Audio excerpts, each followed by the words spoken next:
Hi, this is Rayni Peavy for StartMarriageRight.com. Marriage can be difficult enough to negotiate when both people are healthy, but what if there's a chronic illness thrown in the mix?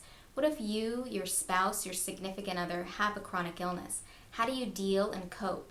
It can be discouraging, frustrating, depressing, but I've found in my own experience there can also be a lot of hope and encouragement and joy when we partner with God and He helps us to be an overcomer.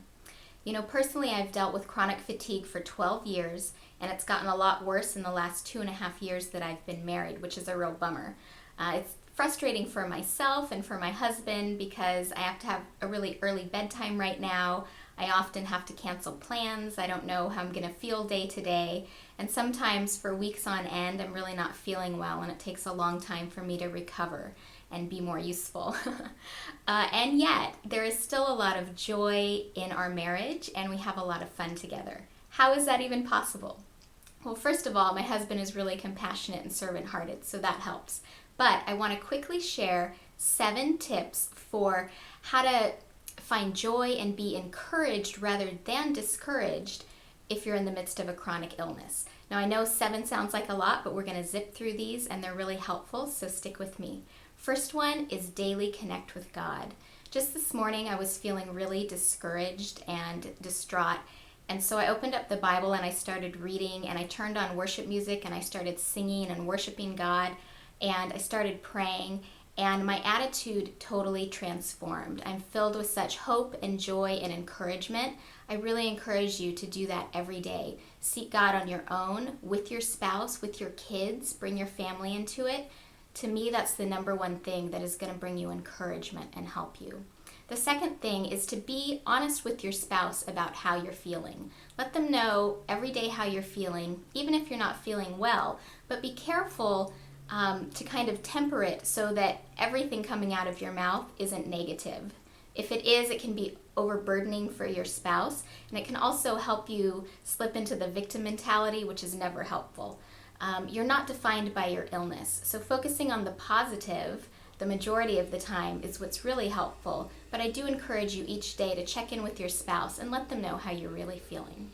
The third thing is to make a decision to stick to a healthy protocol, whatever makes you and helps you to feel at your best even in the midst of this illness, whether it's diet, exercise, having a certain bedtime, medication that you take. Sometimes it's easy to be rebellious and kind of not want to do those things, but you really have to make a decision and be intentional about doing those things to help you feel your best. And it's helpful if your spouse can join in with some of those, like special diet or exercise, to help you feel supported.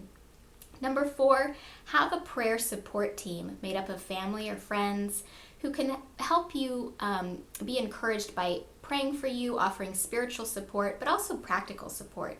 And especially if your spouse is in more of a caretaker role, they need a respite sometimes. So I encourage you to have that team together who can come in and help. And give yourself grace. You can't do it all, your spouse can't do it all. It's okay to ask for help, and it's okay to need help. And for both of you, I encourage you to keep a gratitude journal. Daily write down and think about what you're thankful for, record every victory. Focusing on being thankful and grateful really helps lift our spirits and encourage us forward. Focusing on the negative just brings us down, and that's the opposite of what we need when we're dealing with a chronic illness. Number 6, this is a good one. Have key Bible verses, promises from God that are written down or memorized, that you can say out loud, that you can declare over your life, that encourage you. One of those for me that I go to when I'm feeling really tired and weak is Ephesians 3:14. I pray, God, would you strengthen me in my inner spirit with your power? God, you are full of limitless strength. That's what your word says. So would you give some of that strength to me? Every single time I pray that, God encourages me and strengthens me. And the last thing, as much as possible, keep a normal schedule. This will help you have that sense of normalcy even when your life feels a little bit out of whack. And especially if you have kids, try to keep it as scheduled and normal as possible, and remember to throw in some fun things as well. If we fight from our own limited strength, we tire quickly. But if we tap into God's limitless strength, we can soar and be encouraged and keep on going.